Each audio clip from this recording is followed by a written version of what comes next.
Now, this is the technical explanation of the working of this project.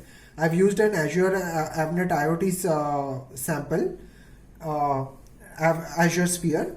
I've connected, if you can see, with this proximity sensor, which uses infrared and for detecting whether a piece is in front of the camera, in front of the sensor or not. Once the piece is detected, it uses the Avnet multi URL CURL sample, and it fires an API call for each and every piece to the server. Once the API call is done, the server is written in a backend PHP, which is just drops an entry into a database that yes, the piece has been counted.